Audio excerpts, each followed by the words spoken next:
is now proposed in the modern GST law. Thanks very much, Sachin. Let's go across very quickly to Krishan Arora, partner at Grant Thornton, also joins us. Krishan, thanks very much for joining us. We've been on the air now for a few hours since the Finance Minister has confirmed what the GST Council today has decided as far as the rate structure is concerned. 5, 12, 18, 28 plus assess. Your thoughts as well as the big challenges that you see on the road ahead? I think, as Sachin and Hari pointed out, and what needs to be here seen is that, what will be the fitment of these goods into various slabs now that the slabs are very clear. The government would be mindful of the fact that the ultimate tax burden, which was promised not to be increased on any of these assessors as well as the companies, should be seen into various sectoral, aspects. The fact that the services rates have to be split between essential services and other services is something which needs to be seen, because that is something which is important today because of the number of abatements and the lower rates which are applicable across sectors. As far as the cess is concerned, the main point of contention would be that it will not lead to any additional cascading. That's something which is a cause of worry. And if the ultimate tax burden increases to the industry and ultimately to the consumer, that could kind of be a little bit of a damper. Okay, point taken, Krishan. Actually, all three of you, Hari, in fact, all four of you, yourself, Hari, Sachin and Mani are pointing out to the nightmare that faces the financial services sector. It's a large sector, and no one has quite answered how many registrations an insurance company will have to take if it has bank assurance with another bank and that bank sells its product to someone who is buying the product in a third state, and how many registrations should the banks take? How many registrations should the original manufacturer of that insurance product take? At the moment, all these services only have one registration, which is a central registration. So whether it is telecom, whether it's mutual funds, whether it's insurance products or banking products, a big nightmare awaits about 60% of India Inc., which is the services sector, which has no clarity on what will be the administrative repercussions. They don't actually at the moment care what the rate is, but they do care what is going to be the administrative mechanism. And on that point, neither the consultants nor the government nor the politicians are clear. Shri. No, absolutely. Let's just try and bring in final comments then from everyone. And Hari, let me start by asking you, Lata, kind of summing up what could be the big challenges on the road to GST, as we're calling it. But, now we've got another day tomorrow and then a meeting on the 9th and 10th. And, of course, cross-empowerment is the term that the government is now using. But over the next 3 meetings, what is it that you would like finalized? Also, as far as the classification issue is concerned, the finance minister saying, or Arvind Subramaniam actually telling our colleague that the process will start immediately. So, what is your anticipation in terms of broad timelines that we could work with? The action after the rate structure has been decided will now move to the goods and services falling into each item rate basket. That is going to be where the action will be in the next, I would say, 2 to 3 weeks. On 9th and 10th, they're going to probably take up the law, and I'll come to cross-empowerment in a minute because that's going to be contentious.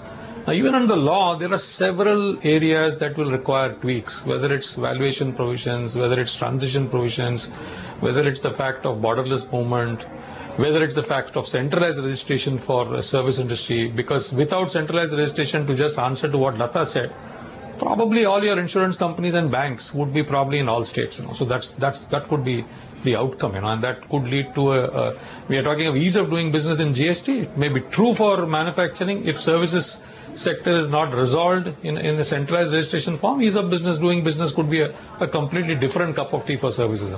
So in my view, law will be a critical factor which we have to focus on 9th and 10th. There are several sector-specific issues that need to be alluded to and tweaked. And the action will now really move to what will fall, which good and which services will fall in what rate basket. So that's going to be the action next, besides the law on 9th and 10th.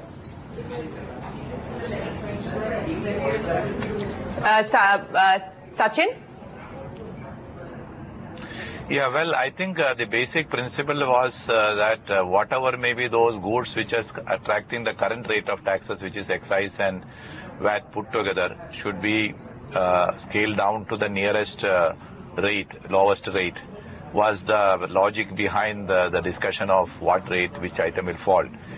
And anything which is contrary to that can play havoc because if an item which is costing X amount is becoming X plus in any of the scenario of reclassification under this GST law, can create a lot of problems. So essentially, the people are waiting with great expectation. The general impression is that once GST comes and the rates are declared, the price will go down, the rate of tax will go down. So anything contrary to that would take the sheen out of the GST implementation is one issue which we have to consider. Second is about various provisions which is there put in that current model GST law, which is out for public feedback, was actually a cut and paste of most of the provision, and especially negative provisions of the excise, service tax and VAT, etc., and including the adjudication mechanism, which is inconclusive. They have to look through the entire draft of this GST law in the second meeting of the council this month, and see that what is practically possible, and rather than the provisions focusing on in retaining the territory, it should be a law which could help people to have much more ease in compliance and ease of doing business in India. I think that is the focal point for the next two meetings, which I would be expected by the industry as well as the public. Krishan, I hope that Krishan, all a quick this word discussion will end up in a yes, we'll end up in convergence. But Krishan, a final word from you, and then I'll get quick comments from Mani as well. The final word, to my mind, will be what we watch out for is the fitment of these goods and services in the various labs. Very important, very critical. Everybody will be kind of keen on that, and that's something which will be very important.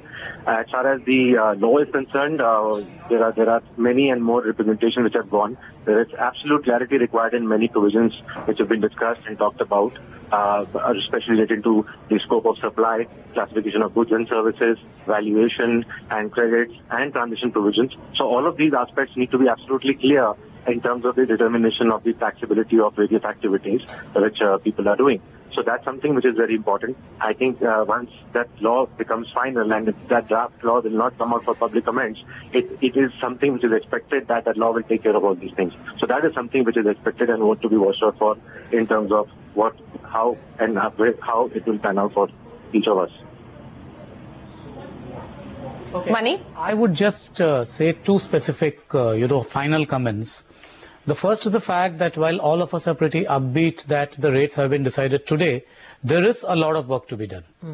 So some of the other panelists have already alluded to them.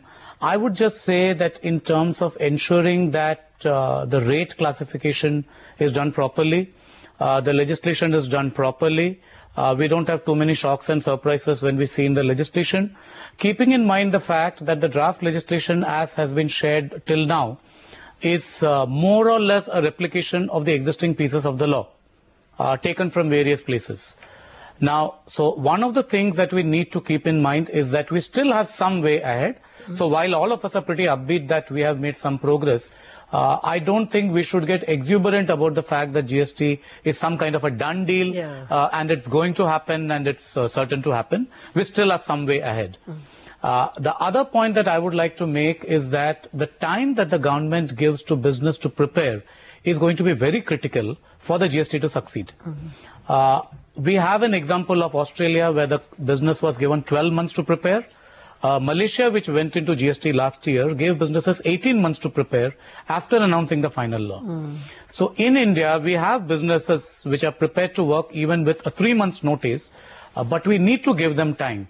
Because if the GST does not work or if there are too many challenges that business faces on account of the short lead time given, to a large extent the government will get blamed for that. And that will lead to a bigger problem and a larger mess which will have to be, that will lead to complete chaos. And therefore, at some point of time, if the draft legislation is finalized during this month, by middle of November, we have the draft legislation available, then yes, it's doable. If it's going to go beyond that, then possibly we are looking at some kind of a small extension of the rollout date. Fair point. My comment, Shireen, unasked, but I'm going to proactively tell you that my problem as a media person is... I was going to ask you for your comment as well. No, well, my problem really is, which is our big budget day now? Are we going to have pre-budget and budget discussions around Jan 31st? As well as on every GST council? When is the GST council or the finance minister or the government going to meet CII and the bankers and all the industry officials? I mean, there seem to be not just many categories, there is also many time points which we have to monitor. And of course, the big services mess is not yet sorted out. So as a media person, I have several problems as to how to tackle when the taxes will be amended. That really is a question which no one's answering. Let's not go down that road, Lata. If you're going to talk about multiple budgets or the possibility of having the GST Council meet and revise rates, and that leading us to put together budget-like programming, I'm probably going to go on a very long vacation. But gentlemen, appreciate you joining us here with your thoughts. Mani, Sachin, Hari, Krishan, always a pleasure speaking to you. It's been wonderful, and appreciate your patience and the fact that you've been able to take our viewers through what has been a big day on the road to GST. But our colleague Sapna Das did speak with Arvind Subramaniam. His recommendations not accepted by the GST Council. Nevertheless, it's been largely what the Revenue Department has proposed that has been accepted by the GST Council today. Let's listen into Arvind Subramaniam and the explanations and the arguments that the government has put forward on the manner in which the GST rate structure has been arrived at. It was put forward by some of the states, and there was a big discussion, and there was a unanimous agreement that was the way forward. And the logic of that is actually that by moving it up to 28, many of the items today that are in any case effectively taxed at whatever 28, 29, 30, that will be retained. But it will also, that extra amount that one might get relative to what we had proposed, will allow a lot of the goods that are currently were proposed at 26 to come down to 18. So it's both, keeping the tax about the same on the relatively, kind of high-end goods in the 18%, in the 26% category, but also financing a kind of tax reduction for many items consumed, as the finance minister said, by lower and middle-class people. There are lots of items, oil, toothpaste, cooking, furniture, refrigerators, whatever, lots of consumer items. So it actually allows, the middle class and the lower middle class to benefit from that. Right. So also one question, I suppose if FM had indicated on that broadly, that possibly even small cars may move to the 28% band. We know that a committee item-wise list, but this is an important segment of the auto market. Any thoughts on that? No, I think as FM said, we've decided in principle on the structure and broadly on what kinds of goods will go where, but the exact allotment will now be determined by the group of committee of secretaries. Just to repeat one more aspect on this front, however, it's amply clarified that things like aerated soft drinks, your tobacco products, your luxury cars, other big luxury items, probably some of the white goods, the consumer durables, as you've indicated, will move to the 18% band, but the rest of all of it will be at the 28% band, and only some of those products will have a cess implication. Exactly. Yeah. But in all those things, the current incidence will be maintained broadly, and there will be no increase in incidence on that.